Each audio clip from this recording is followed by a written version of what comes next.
How much fun was it, Rahul? I mean, we are looking at one of the greatest quartets in Test history. How much fun was it? Yeah, I think it was great memories. I think that's the beauty of sort of having been retired and being able to sit back and think about some of these things. When you're in it, obviously it's great fun and you have great memories, but it's also extremely competitive and you're trying to do well, you're trying to win test matches. So sometimes you don't have an opportunity to sit back and reflect. Just to be a part of a quartet like this, for me was very, very special. And obviously, you had someone like Viru in this group as well. He, batted with us for 10 years. So it was a really special five to be a part of, simply because I think we challenged each other, we pushed each other, and I think personally, at least, I think I learned a lot from these guys in batting with them. Sourav and Sachin knew each other from an under-15 camp, didn't you? Yeah, that was the camp Vasu was talking about, Vasu sir, Indore. And that was the first time I saw him, and what struck me was how much he wanted to play the game. Now, we used to finish practice. Actually, Vasu sir had to take him out of the nets. He was told that the other people who were supposed to bat, there were about 20. Was one of them left-handed waiting for his turn?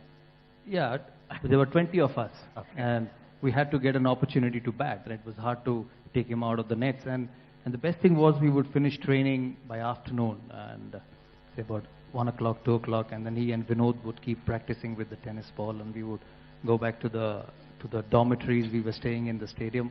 So that struck me at a very young age, that how much he wanted to bat, how much he wanted to play. Then I saw him in the under-17 in Kanpur, where he got 175. And what stood out for me was the bat he used. And how old was he then? About 15?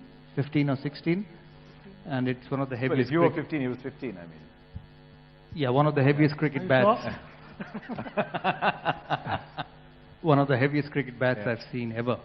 And you can understand, you grow up and we heard about Clive Lloyd or the West Indians use heavy bats. But at the age of 15 to pick such a heavy bat, it was a Pakistani bat, Ihsan, if I still remember.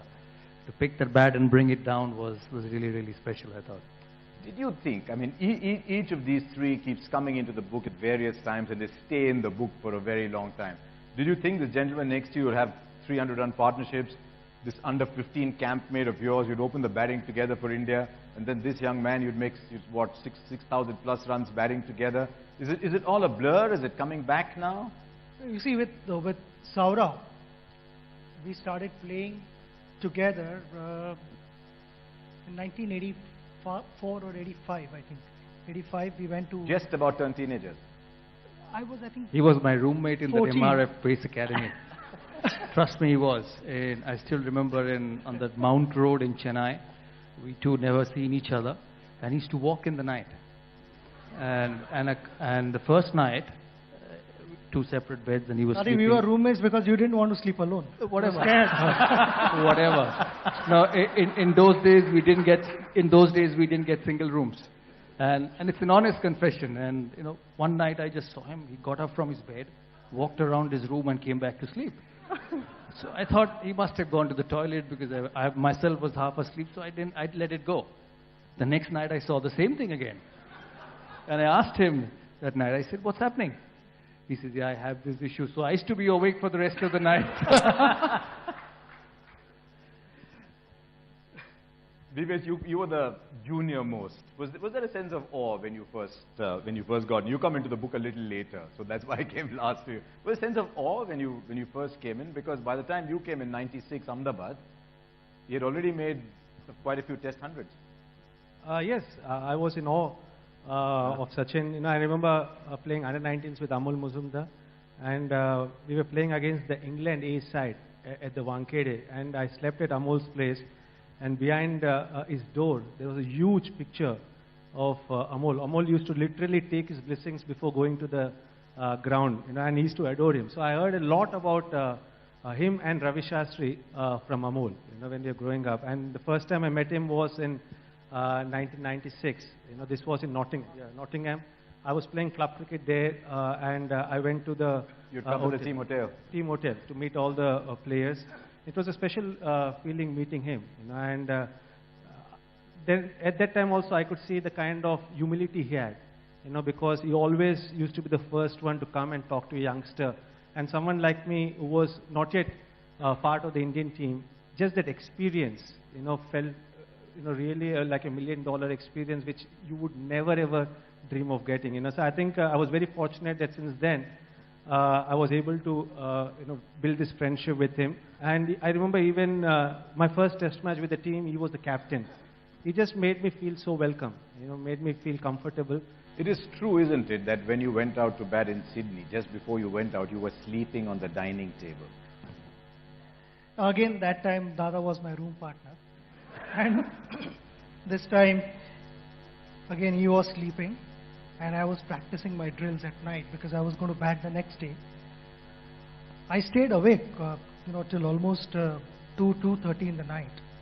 And I was thinking about how I'm going to bat the next day, and standing in front of the mirror, I was practicing, doing my own things, and I didn't realize that Dada was awake quietly watching me.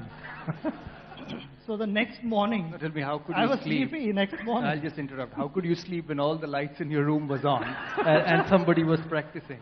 All you had to do was to close your eyes and wait for him to sleep.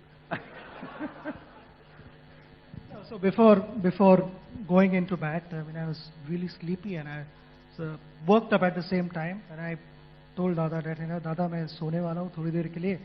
So just inside the dressing room from where you could also watch the game, there is a big dining table there. So on that dining table I slept. I slept for a good half an hour or so. I said, अगर कुछ होता है तो बताना मेरे को. But that's where I thought, I needed to rest a little bit to be able to do something special. Upwards of 6,000 runs, Rahul, the two of you chatted a lot together, I'm sure. Is it true that you spoke to each other in Marathi only when you were playing against Pakistan? No, I think I guess we sort of conversed in a lot of languages. But yeah, I think sort of when we were in the middle, I think we sort of tended to speak a lot in Marathi as well. We were not really, I think you didn't need to converse very much after you batted, with him for a long time. But I remember when I first initially started batting with him, I would bat at 3 and he would come in at 4. And I was this young kid, and even though he was my age, he was 7 years senior. He was my captain in the 3rd test match that I played, the one at Ahmedabad, or the one at Delhi, in fact, and against Australia. And he would walk in, and I would be a bit sort of nervous. Already you're quite nervous as a youngster, and Sachin Tendulkar is coming in to bat with you. Firstly, don't get him run out, otherwise you're lynched. So that's the first thought. But then anyway, he comes in and he sort of, he'll ask you, what's happening? What do you think? And you're thinking, this is a guy who's like already the best batsman in the world. He's played a lot of, he's like scored over 10 test hundreds, or he played a lot of test matches. He's my captain.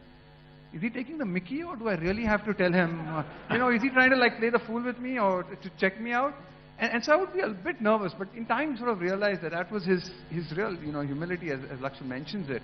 There was that eagerness when he came in to want to know what is happening, what are the wicket conditions like, what's he bowling, does he have a dusra, does he have this thing? So initially it took me a bit of time to actually muster up the confidence to actually, tell him that, I think, this is what's happening. It took me a few runs and a bit of confidence, but initially I would be like, everything's okay, don't worry.